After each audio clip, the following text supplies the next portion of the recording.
They laughed at her. The moment she leaned her head against the window of row 12 and closed her eyes, whispers and chuckles filled the cabin. "Look at her." A teenage boy sneered to his friends, probably scared of flying. A woman across the aisle smirked, nudging her husband.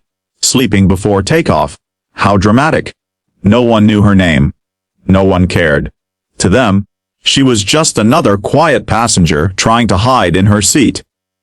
But within the next hour, this woman they mocked would become the only hope of everyone on that plane. Her name was Clara Hayes, a woman in her early 30s, carrying herself with quiet dignity. Life had not been kind to Clara. She had endured the devastating loss of her father, her greatest mentor, and with him, she had lost her confidence too. Once, she had been a rising star in aviation. A gifted pilot, praised for her steady hands and sharp instincts. But tragedy had stolen her fire. Since the accident that claimed her father, Clara had left the cockpit behind and promised herself she would never fly again. Instead, she took a desk job, quietly folding her dreams away. Now she sat in row 12, drowsy from the stress of travel, her head leaning on the cold glass as the plane pushed into the skies. Around her, life buzzed with its usual chatter: businessmen typing away on laptops, children kicking seats, a flight attendant pushing the drink cart with a tired smile. No one noticed Clara except to mock her calm stillness. They did not know the storm building ahead.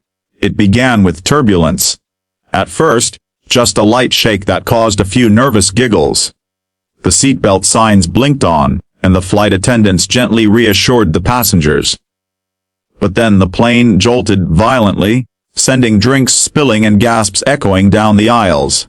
The laughter that had once targeted Clara now vanished into silence. Faces grew pale. Eyes darted nervously toward the cockpit door. Something was wrong. Moments later, the intercom crackled. The captain's voice, usually firm and controlled, was strained.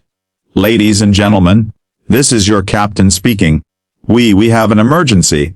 His voice wavered as he explained that the co-pilot had suddenly collapsed, unconscious, and he himself was experiencing sharp chest pains. Panic rippled through the cabin. Fear replaced every smirk, every whisper. Children began to cry. Adults clutched the armrests with white knuckles. Then came the words that froze every heart in the cabin. "Is there a pilot on board?" For a heartbeat, the plane was silent except for the hum of the engines. Heads turned, eyes wide with desperation. Passengers looked at one another, waiting, praying someone would stand up. No one did.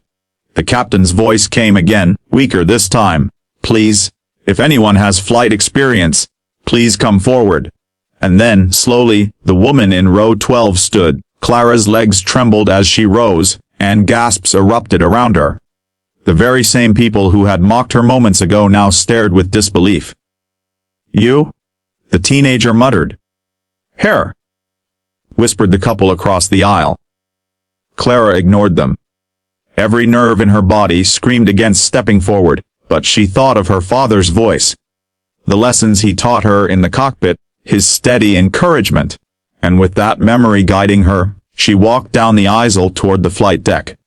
The captain's face was ashen when she entered, his hand pressed against his chest. He looked up at her with desperate eyes. Do you know how to fly?" Clara swallowed hard. "Yes," she said, though her voice shook. "I'm a licensed pilot. I haven't flown in years, but I can do this." There was no time for hesitation. With the co-pilot unconscious, and the captain fading fast, the controls were hers. Clara slid into the seat, her hands hovering over the yoke. Memories flooded back. The sound of her father's voice, the rhythm of checklists, the feel of guiding a machine through the sky. Fear gnawed at her, but beneath it, a buried strength began to stir. Outside, dark clouds gathered. The turbulence worsened. The plane dipped sharply, and terrified screams filled the cabin. Clara gritted her teeth, forcing her focus on the instruments. "Come on," she whispered to herself. "You know this. Trust yourself." She radioed air traffic control, her voice steadier than she expected. "This is Flight 392, pilot incapacitated. I'm taking control. The response crackled back, calm but urgent, guiding her step by step. Every second was a battle. The storm tossed the plane like a toy, alarms blared, and her own doubts threatened to overwhelm her. Yet Clara fought through it, remembering her father's words, "A good pilot doesn't let fear decide the flight. Courage does." Minutes stretched into what felt like hours. Finally, through the haze of clouds, she spotted the runway lights glowing faintly in the distance. Her heart pounded. She had to land this plane, not just for herself, but for every soul on board. The cabin was silent now, all eyes pressed to the windows, all lives resting in her hands. The descent was rough. The wheels screeched as they hit the runway, the plane shuddering violently before finally slowing to a halt. Gasps of relief erupted into sobs and cheers. Passengers clung to one another, crying openly. The captain, still weak but alive, looked at Clara with tears in his eyes. "You saved them," he whispered. Clara emerged from the cockpit. The same passengers who had mocked her earlier now stood to their feet, applauding, their eyes filled with gratitude and awe. The teenager who had laughed at her earlier lowered his gaze in shame. The couple who had sneered now reached for her hand, whispering, "Thank you."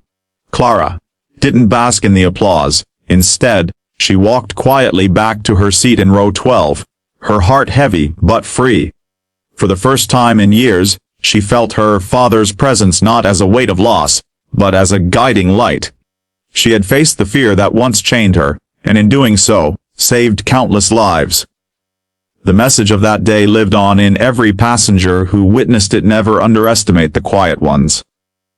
The world may mock, dismiss, or ignore them, but often, it is the silent souls who carry the strength to save us all.